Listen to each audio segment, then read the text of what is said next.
In today's video, I'm going to be showcasing you guys one of the most efficient ways on how to edit a music video. So this method is going to help you a lot with your workflow, any projects that you have piled up on top of each other. I know how it gets as an editor when you got a lot of work and you're stressing out with the turnaround times. This method is going to help you a lot. So if you're interested in that, make sure you stay tuned and see how this works.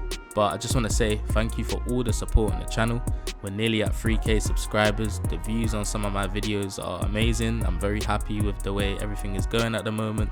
So if you're new, make sure you hit the subscribe button.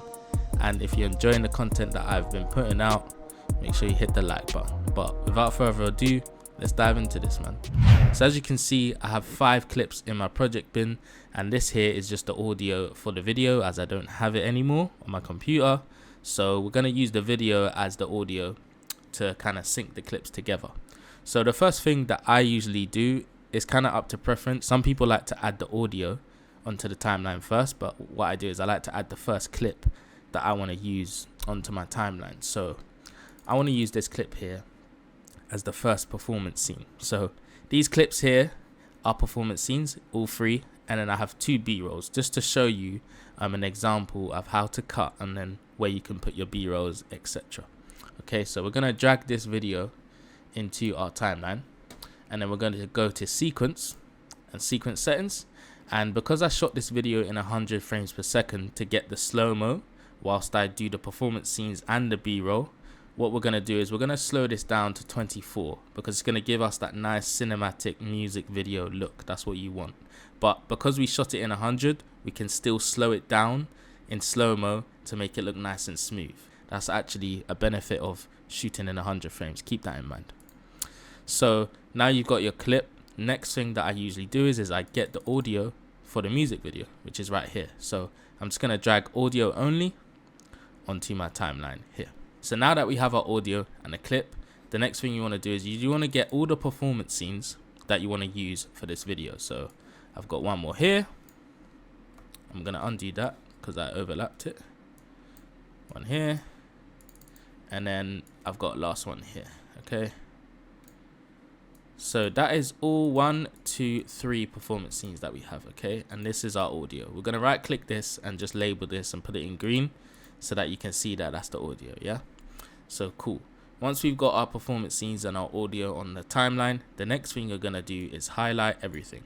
And then we're going to right click on our audio layer here, and we're going to go to synchronize. Now what this is going to do is basically it's going to sync the lyrics of what the artist is saying in the video to the audio. Because on shoot, if you are doing a music video, the best thing to do is to have your speaker out next to your camera, or have someone standing next to you with the speaker playing out loud so that your camera can pick up the audio from the speaker, and then we can do the synchronization in post. So we're going to click on synchronize, and then we're going to go to audio, and we're going to go to track channel 2. Okay, and we're just going to click OK because that's where we are. And this is basically going to process all the clips, and it's going to sync them to the audio of what we need. So now that all our clips have been synced, and if we play it through just to make sure, you can kind of see that we are synced in. Okay, so next thing I'm gonna do, well, this is what I do, is I drag all the clips back like this. My OCD, man. And because you can see a little gap, sometimes when you synchronize, what happens is your audio gets moved forward because it's trying to synchronize with all the clips you got. So that's why I've moved this forward, and we're gonna highlight everything. And for me, we're just gonna drag this back, and we're going to move it to the start of the timeline so that it's at 0 and not over here. Okay, so now that we've done that, the next thing that I usually do is I click the lock icon for the audio so that when I'm editing, I don't affect the audio. You want to make sure that this is not being cut or edited, slowed down, etc. The next thing that I usually do is I highlight everything, I right click, then I go to unlink. And what that is going to do is basically, when I want to delete these audio files from the actual original clip from the shoot, I can do that without deleting the video clip because they're unlinked. So now we can just click delete and highlight this and delete. Now the audio from the actual video has been deleted because we have already synced with our music video audio here. Okay.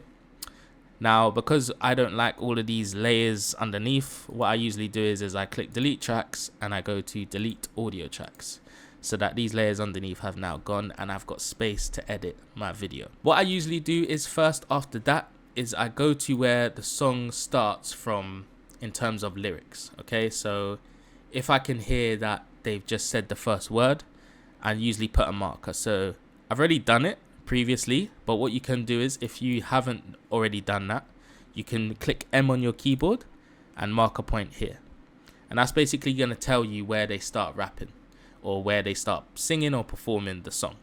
Okay, so this is where I'm going to drag my performance clips into that part so that I know this here is the start of the song. Next thing that I would suggest doing to make this process a lot easier is go into edit at the top and go into keyboard shortcuts. And what you could do with this is basically, instead of clicking, let me go back for you guys so you understand this a little bit more. Instead of clicking the razor tool and going cut, you can basically add that razor tool to a keyboard shortcut. So what you can do is you can go to the search bar here and click add to edit. Okay, and this is basically gonna add edit to all tracks, meaning whatever keyboard button that you change this to, it's basically going to edit the clip and cut it. Okay, so as you can see, I've already done mine. Add edit to all tracks is my F2 button.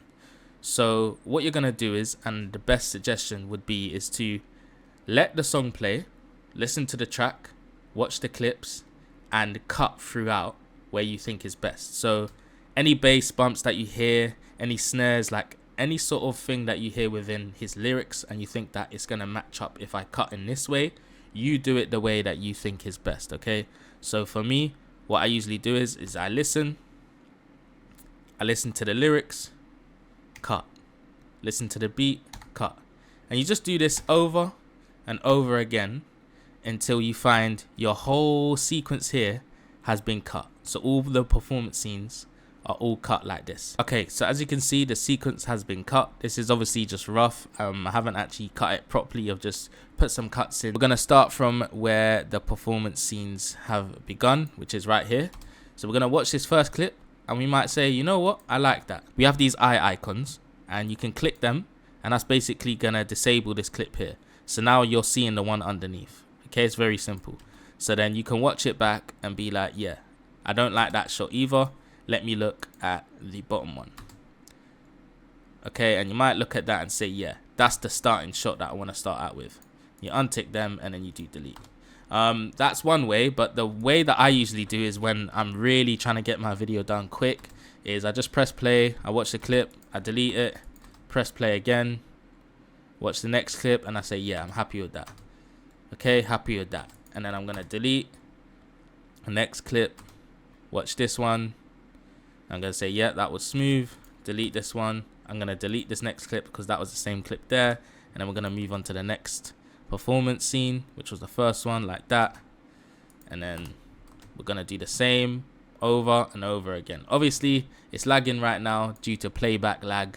You know how Premiere Pro is, but I don't usually worry about that. As long as I can kind of see what the shot looks like after I've cut everything together, I can render it and then see what sort of shots that I may want to take out instead.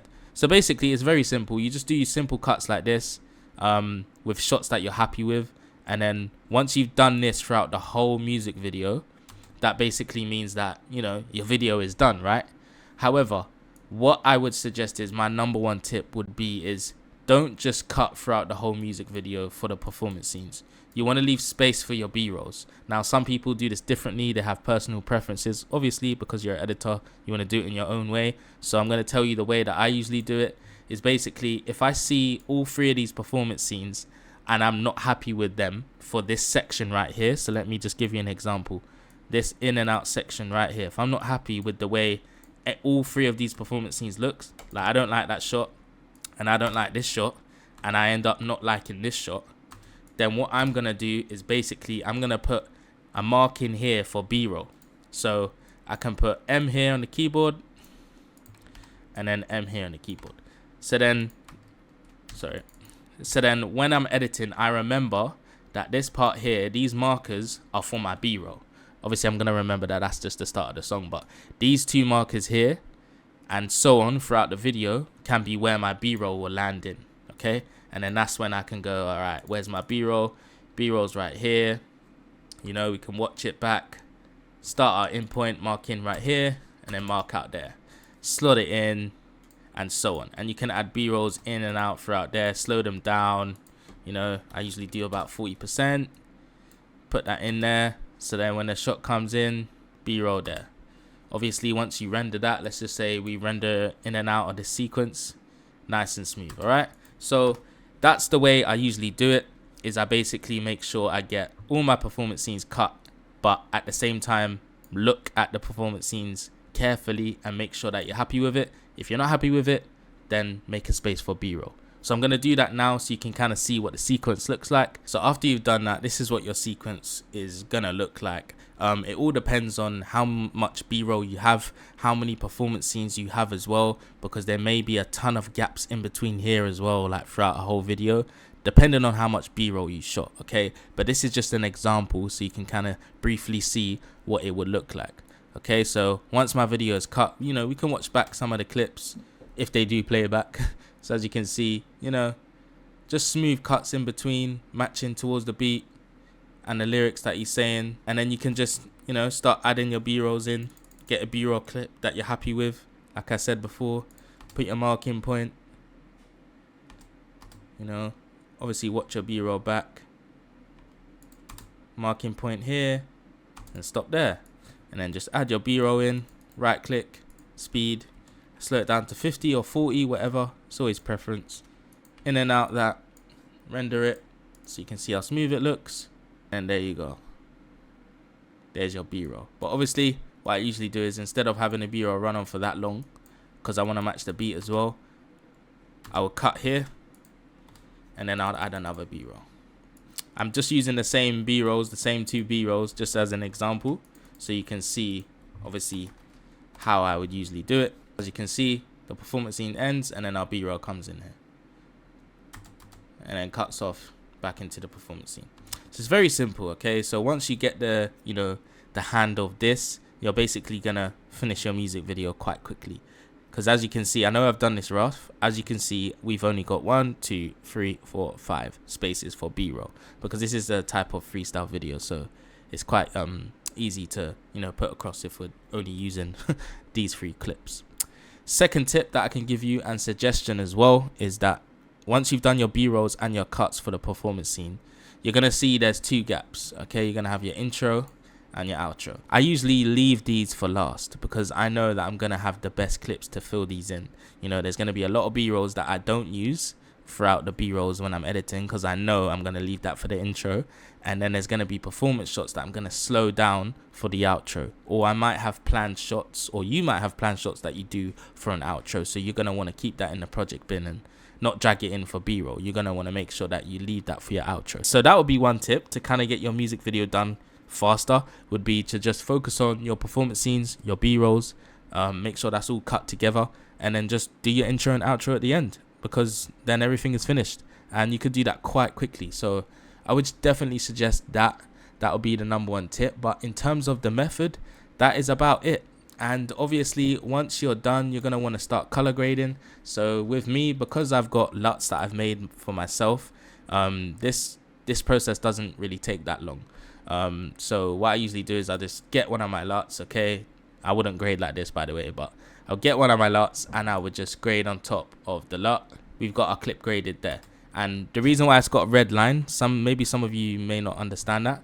When I went to click on the clip, double click, and I go to source here, left side, when you click source and then you grade that clip, it's going to change it for every single part of where that clip has been placed in your sequence. As you can see, it's graded here again. Okay, so make sure when you're color grading, you can also do adjustment layers. Some people like to do that, but for me, I find when I'm color grading, I do source so that it goes on every single part of the timeline, as you can see.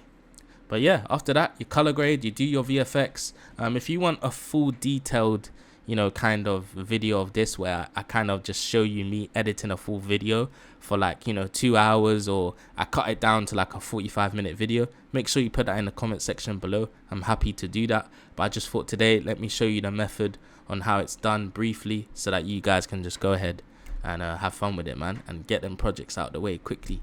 So yeah, again, if you're new to the channel, hit the subscribe button, and if you enjoyed today's video and this method has helped you a lot in getting them projects out the way and making sure that your video looks smooth and clean to its best advantage, then smash that like button. I would appreciate it a lot. But yeah, new videos coming out soon. Like I always say, appreciate all the support that you guys have been giving me, and yeah, I'll see you in the next video, man. Love.